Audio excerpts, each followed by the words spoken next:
Halo Sobat Hukum, balik lagi nih di podcast STHB, di mana podcast kita kali ini akan membahas mengenai isu hukum yang lagi rame. Tentunya sekarang aku ditemenin sama siapa deh? Aku sama Ratu, dan sekali ini Pilar nggak sendirian ya. Ada Ratu, dan kita juga udah ditemenin sama salah satu pembicara kita yang luar biasa. Betul. Keren banget, salah satu dosen terfavorit kita nih, ada Bapak Dr. Dasuki. Halo Pak. Selamat sore Bapak. Gimana Selamat kabarnya sore. Pak? Alhamdulillah sehat-sehat. Alhamdulillah. Oke Pak, karena sekarang kan ya di tahun ini tuh banyak banget kasus-kasus yang lagi pada naik ya Pak ya. Terutama nih kasus tentang penganiayaan. Mungkin Bapak juga udah pernah banyak dengar ya, di tahun ini banyak banget kasus yang membahas soal penganiayaan. Sebelum kita bahas lebih lanjut mengenai penganiayaan, aku mau nanya nih Pak, menurut Bapak sendiri nih sebenarnya definisi dari penganiayaan itu sendiri apa sih Pak? Terima kasih Saudara Ratu Ya, atas pertanyaannya. Memang di dalam KUHP itu tidak didefinisikan apa itu penganiayaan, tetapi para ahli berpegang pada doktrin atau pendapat para sarjana. Kalau dilihat dari Kamus Besar Bahasa Indonesia sih, yang dimaksud dengan penganiayaan itu kan melakukan kekerasan terhadap tubuh. Tetapi para ahli menyimpulkan bahwa yang dimaksud dengan kekerasan itu adalah sengaja melakukan kekerasan terhadap tubuh manusia, yang dapat mengakibatkan luka, baik luka ringan, luka berat, bahkan mengakibatkan kematian. Jadi secara yuridis tidak diatur apa itu penganiayaan. Karena dalam pasal 351 KUHP itu hanya menyebutkan penganiayaan diancam dengan pidana penjara sekian tahun. Tidak ada definisi apa itu penganiayaan. Oke. Jadi secara pastinya tidak ada dalam definisiannya gitu Pak ya mengenai penganiayaan. Terus kalau dalam KUHP sendiri diaturnya dalam pasal 351 ya tadi, ya. 351. Nah, kalau dilihat dari KUHP nasional itu ada pengaturan yang berbeda nggak Pak dengan KUHP yang lama?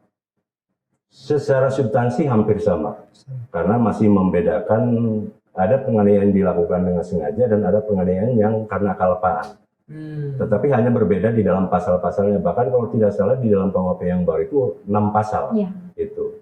Kalau di kita kan ada yang sengaja 351 sampai 358, yang alfa 2 pasal 359, 360 itu. Secara substansi sebenarnya hampir sama. Bahkan mungkin yang berbeda itu masalah ancaman pidananya, hanya itu. Tapi tetap penganiayaan mengakibatkan luka ringan, luka berat, bahkan kematian itu hampir sama substansinya. Hanya perbedaan dalam ancaman pidananya saja.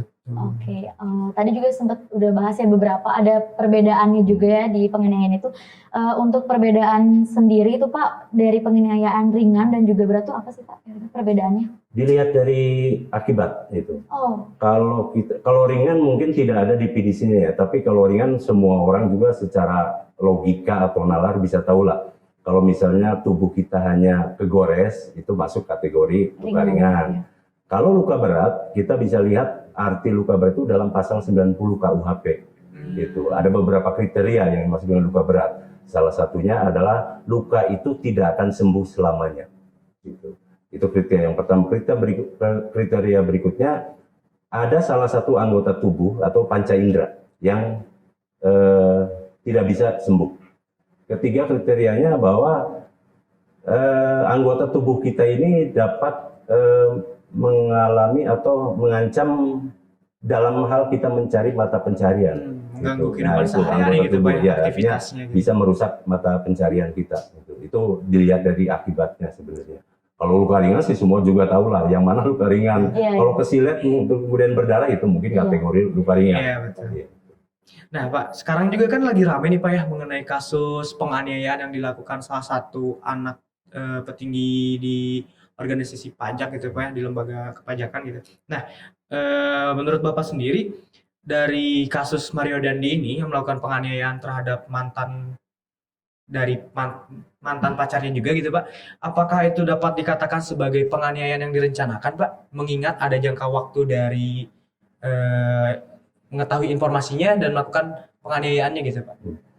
Memang di dalam KUHP yang sekarang ini ada dua kategorinya, ada penganiayaan biasa itu yang bisa mengakibatkan luka ringan, berat atau kematian, dan ada penganiayaan yang direncanakan. Gitu. Nah, bagaimana kita menentukan unsur rencana? memang kadang-kadang hakim di pengadilan itu mencari motif ininya. Karena tetapi yang jelas motif itu bukan merupakan unsur, ya itu harus dipahami. Motif bukan unsur tindak pidana. Motif itu hanya dibicarakan pada waktu kita belajar kriminologi.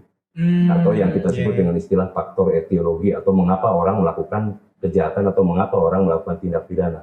Tetapi dari motif ini sehingga muncullah nanti terbukti adanya unsur dengan rencana atau tidak gitu.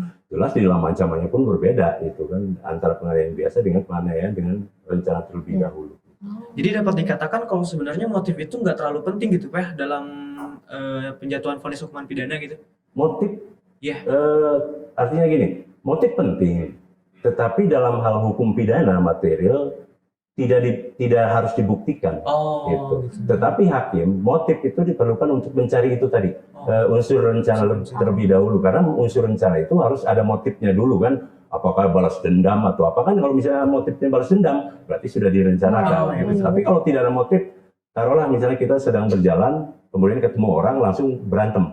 Nah di situ kan penganiayaan biasa tanpa ada rencana, artinya tindak pidana itu muncul seketika, tidak ada rencana terlebih dahulu. Karena motifnya apa? Mungkin motifnya karena bersenggolan gitu kan. Emosi, tapi kalau gitu, dia sudah ada motif bahwa itu ini sebelumnya sudah ada motif karena balas dendam, itu mungkin muncullah unsur pur de batterat itu, unsur yang direncanakan itu. Oke. Jadi Pak, kalau misalkan apabila nih ditemukan bahwa penganiayaan dilakukan dengan perencanaan, kira-kira apakah itu akan memberatkan hukuman yang akan dijatuhkan? Ya jelas, gitu. Antara penganiayaan biasa dengan penganiayaan dengan rencana berbeda. Gitu. Kita analogikan saja, kalau membunuh biasa ancamannya 15 tahun. Kalau pembunuhan dengan rencana, taruhlah seperti kasus Sambo, itu bisa mati atau paling lama 20 tahun kan. Jelas itu adalah hal yang memberatkan di dalam suatu tindak pidana dengan rencana itu. Karena niat jahatnya mungkin lebih besar gitu Pak ya, kalau direncanakan terlebih dahulu. Ya artinya begini, kalau dengan rencana itu bahwa pelaku betul-betul orang jahat. Nah itu. Tapi kalau kita bertemu di jalan, kemudian bersenggol, kemudian membunuh orang, itu tidak ada sifat jahat dari orang itu, mungkin karena emosi sesaat ya. Kemudian dia membunuh si korban. Tetapi kalau direncanakan dia sudah berpikir secara matang kan dari rumah bahwa saya harus membunuh, bahwa saya harus menganiaya, itu sudah ada pemikiran, istilah bahasa Inggris itu evil will, mens rea gitu kan gitu. Jadi jelas merupakan hal yang memberatkan di dalam penjatuhan pidana. Ini juga Pak menarik dari kasus Mario Dandi ini, beberapa masyarakat bahkan sempat berdiskusi gitu dan berbincang juga. Bagaimana sih kalau misalnya si Mario Dandi ini kan dituntut dengan didakwa dengan pasal penganiayaan yang mengakibatkan luka berat ya Pak ya. Apabila vonis hakim sudah dijatuhkan, yaitu mengabulkan penganiayaan luka berat, tapi setelahnya atau besoknya gitu Pak, si korbannya malah meninggal. Apakah bisa berubah pasalnya gitu Pak atau bagaimana Pak? Kita sudah belajar kan yang namanya ne bis in idem. Nah, itu. Kalau suatu perkara sudah diputus dan inkrah, artinya sudah berkekuatan hukum tetap. Kalau ternyata kasus Mario Dandi ini ternyata korban meninggal dunia, pertanyaan saya apakah harus diadili lagi? Nah, kan gitu. Sebab kalau diadili lagi terkait dengan asas ne bis in idem. Pelaku tidak boleh diadili untuk kedua kali untuk perkara yang sama. Logikanya kalau hakim sudah menjatuhkan maaf misalnya 10 tahun, ternyata korban meninggal 1 bulan atau 2 bulan kemudian, apakah harus ditambah? Sekarang prosedur untuk penambahan pidana bagaimana? Berarti kan harus diadili lagi. Sekarang menurut prinsip ne bis in idem bisa nggak diadili lagi? Jelas tidak bisa. Nah, itu yang hukum pidana itu sekali lagi melihat itu adalah fakta. Fakta yang sedang ada sekarang ini apa? Hukum pidana tidak bisa melihat ke depan, gitu. Nggak bisa, itu. Yang penting di dalam itu kan semuanya ada di dalam fakta persidangan. Menurut fakta persidangan bahwa korban adalah luka berat. Ya sudah, itu yang harus diputuskan oleh hakim. Tidak bisa hakim, wah ini pasti akan meninggal nanti, wah nggak bisa itu. Itu nanti mengangan hukum pidana namanya. Nah, itu juga nggak bisa Pak ya, kalau kita melihat hukum pidana itu sebagai kita nggak bisa melihat hukum pidana berlaku surut gitu ya, atau retroaktif juga gitu. Jelas. Jadi tetap nggak bisa lah gitu kasarnya untuk melakukan vonis untuk kedua kalinya terhadap perkara yang sama gitu. Ya bukan undang-undang berlaku surut, tapi itu yang harus kita pegang, ne bis in idem. Nah, itu tidak untuk 2 kali dalam perkara yang sama. Gitu. Oke. Kira-kira nih Teh Ratu kalau misalnya dianiaya, mau nggak sih setuju untuk melakukan kasarnya mediasi gitu atau restoratif justice gitu? Kayaknya kalau aku sendiri nggak mau sih, karena pertama udah dirugikan atas perbuatan dia ya, yang udah entah itu memukul atau melukai berat atau ringan pun tetap aja karena merasa dirugikan ya Pak ya. Yang kedua kalau misalkan hanya melalui mediasi atau mungkin jalannya itu lewat denda apa gimana, menurut saya kayaknya enggak sih. Kalau aku pengen dia sampai ke tahap putusan. Ya, setiap korban punya pandangan masing-masing. Beda-beda ya Pak, gitu betul kan. banget. Dan kan kadang juga kita kalau misalkan dalam kasus tadi kan Pilar nanya kalau misalkan aku yang jadi korban penganiayaan, kalau pilih restoratif justice itu kayak gimana? Nah, sekarang aku mau nanya balik nih, kalau misalkan Pilar sendiri jadi korban penganiayaan, misalkan pelakunya itu mau minta di restoratif justice nih, kira-kira kamu mau apa enggak dicoba?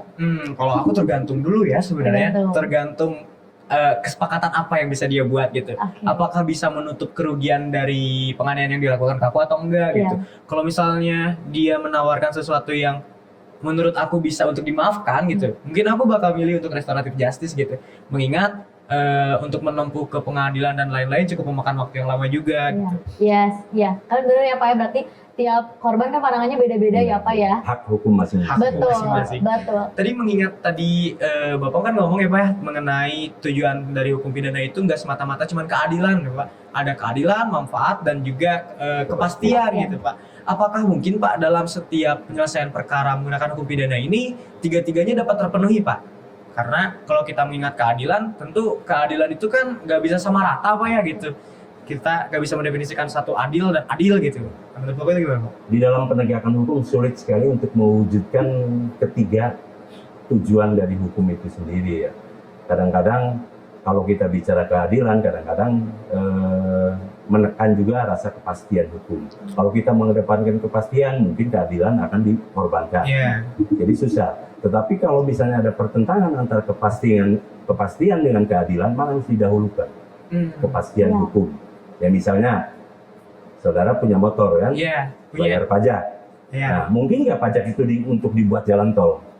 Mungkin Pak. Mungkin, Iya, kan? betul. Tapi boleh nggak motor ini masuk jalan tol? Nggak boleh. Nah, inilah kepastian hukum. Padahal dilihat itu tidak adil. Iya. Jalan tol itu kan dibangun oleh pajak motor saya misalnya. Iya. Nah, tapi Padahal pengen untuk- Pak, bawa motor.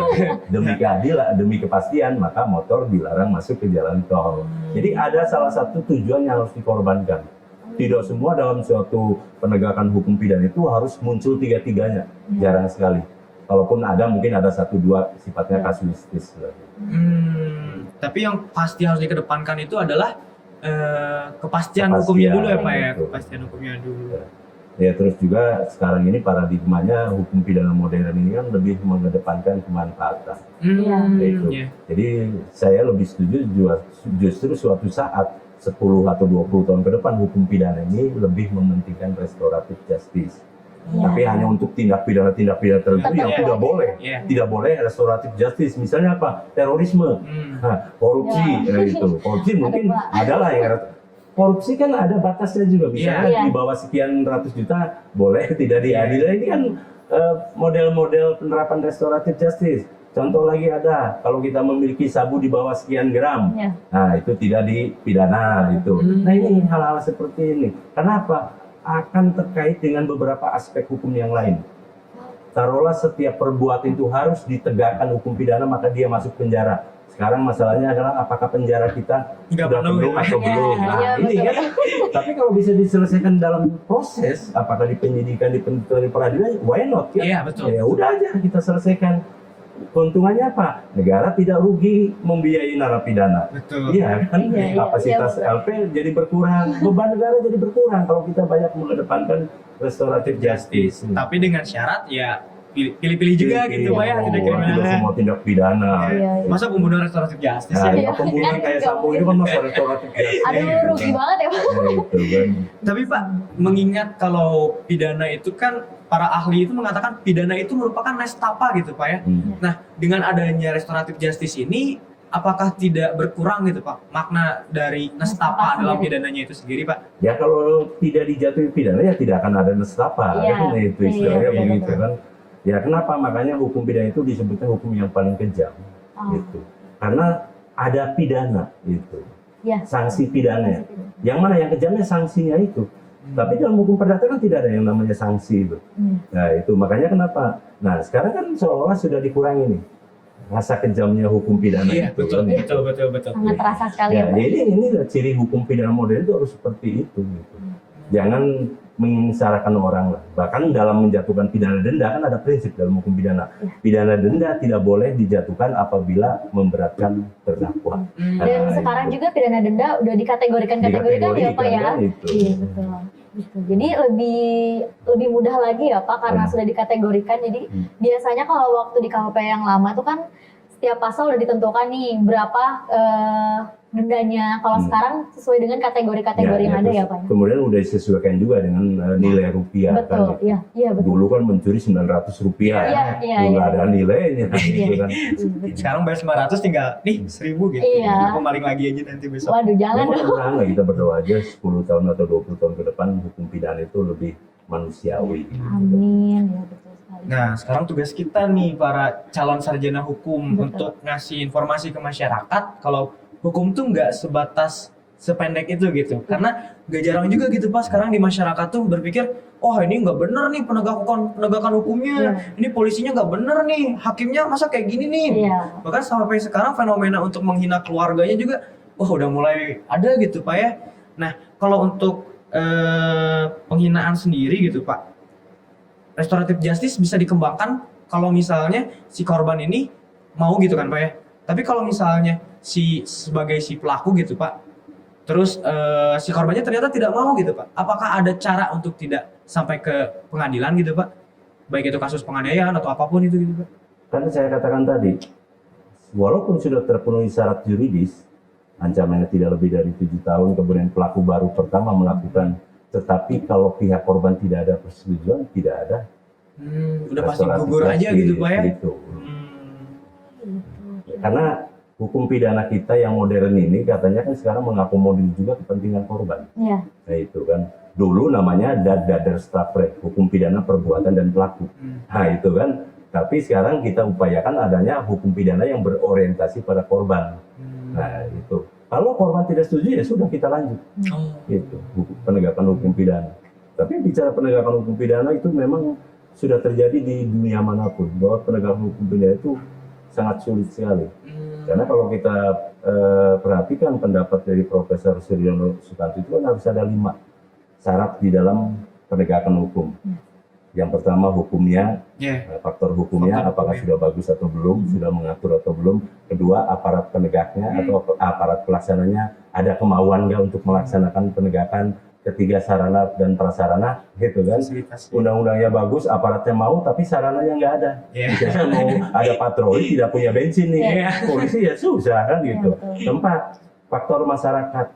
Artinya ada dukungan nggak dari masyarakat, gitu. Sekarang kita istilahnya begini, buatlah SIM berdasarkan aturan yang benar, tapi ternyata banyak juga masyarakat yang Jogo, nembak gitu Pak ya. Iya, tidak ada peran serta dari masyarakat. Betul. Kemudian yang terakhir budaya, kultur.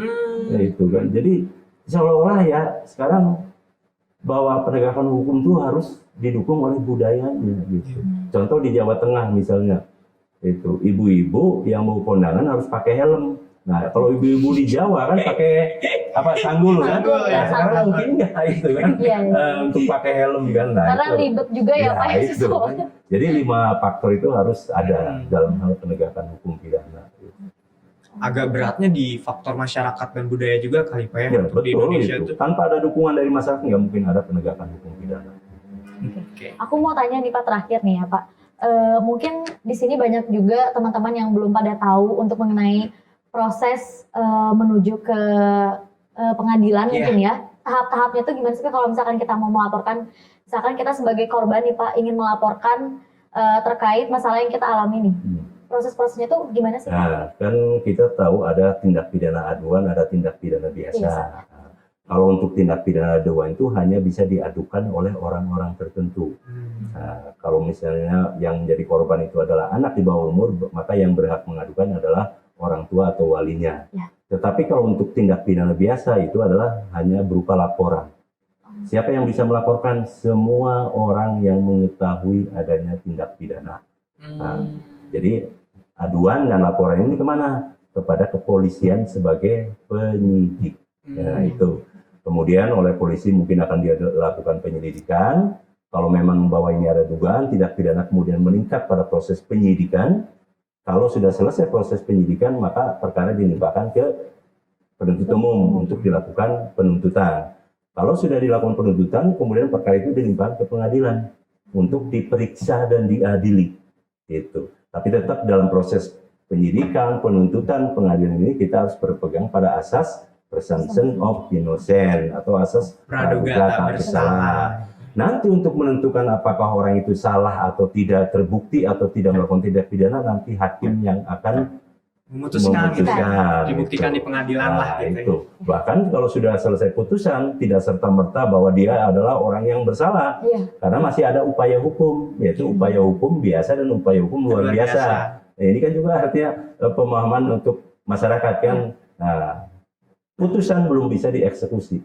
Kalau terdakwa misalnya masih mengajukan upaya hukum, belum inkrah, belum berkekuatan hukum tetap. Nah, kalau dia misalnya mengajukan banding, nah itu kan belum bisa dieksekusi. Nah, setelah putus banding, ada upaya hukum, masih ada upaya hukum namanya kasasi ke Mahkamah Agung. Keluarlah putusan Mahkamah Agung misalnya dikuatkan. Nah, ini ada upaya hukum luar biasa yang kita sebut dengan istilah hergening atau peninjauan kembali. Nah, itu ya. Tetapi pada waktu putusan kasasi oleh Mahkamah Agung, suka tidak suka, terima tidak terima, tetap kita harus menerima. Karena putusan Mahkamah Agung atau putusan kasasi itu adalah putusan badan peradilan terakhir atau badan peradilan tertinggi. Tidak ada lagi final lah itu Pak ya. Tapi KUHP sudah membuka pintu untuk melakukan upaya hukum luar biasa, meninjau kembali gitu kan. Meninjau terhadap apa? Terhadap putusan yang sudah berkekuatan hukum tetap tadi. Nah, itu ya. Menarik ya. Jadi seru banget ya membahas mengenai penganiayaan dan bahkan kita jadi lebih tahu juga ternyata prosesnya seperti itu dan penjelasannya juga cukup ini jelas banget, bahkan kita ngerti banget ya akhirnya karena banyak banget ditanyain dan bahkan mungkin Pak banyak juga kadang netizen ya Pak ya suka melihat kalau ada berita tuh cuma lihat sepotong aja ya Pak ya, kadang yang menyebarkannya hanya beberapa detik aja atau beberapa menit aja, jadi banyak yang salah paham juga ya Pak ya. Nah mungkin kita juga harus lebih bijak lagi ya Pak dalam bersosial media juga, harus lebih hati-hati lagi dan ya kalau bisa jangan sampai orang yang kita kita komentar itu sakit hati atau bahkan membawa kita ke ranah hukum juga kan lebih bahaya banget ya Pak ya ketika itu ya Pak. Itulah bijaklah dalam bermain media sosial. Betul banget. Jangan tahu informasi utuh separuh gitu tapi ngambil kesimpulan utuh gitu. Ya terus juga kita ngapain sih saya komentar-komentar gitu. Ya betul. Lebih baik dikip sama sendiri aja ya Pak ya. Enggak ada itu Kiai Quraisy Shihab mengatakan kan, janganlah berbicara apa yang kau tidak ketahui. Nah itu. Kalau memang tidak tahu ya sudah nggak usah bicara gitu. Jangan semua yang kau ketahui kau bicarakan itu. Di dalam agama Islam kan harus seperti itu. Baik. Terima kasih banyak ya Pak ya udah mau jadi narasumber gitu di podcast STHB kali ini. Semoga podcast kali ini bakal bermanfaat untuk teman-teman sekalian gitu. Apalagi informasinya udah jelas banget ya, informasi tentang seputar yang sudah kita bahas. Oke, mungkin segitu aja dari podcast kita. Terima kasih juga nih teman-teman buat yang udah pantengin kita dari tadi ya, mungkin dari awal sampai akhir, dan terima kasih juga Bapak sudah mau sama-sama menjadi mudah-mudahan bermanfaat. Amin Bapak. Terima kasih juga sudah meluangkan waktunya ya Pak ya. Terima kasih banyak. Terima kasih banyak Bapak. Mohon maaf juga Pak kalau kita ada salah bicara atau perbuatan kita yang salah juga. Kita mohon maaf. Waduh Pak, bentar lagi puasa juga ya Pak ya, minal aidin juga, bener banget. Betul banget. Kita sampai lupa juga ya, bentar lagi puasa. Betul. Yaudah kalau gitu terima kasih juga ya sekali lagi teman-teman, dan terima kasih juga Pilar. Aku juga terima kasih terus. Mungkin segitu aja. Betul. Jangan lupa saksikan podcast STHB di episode selanjutnya. Bye-bye. Bye-bye, terima kasih.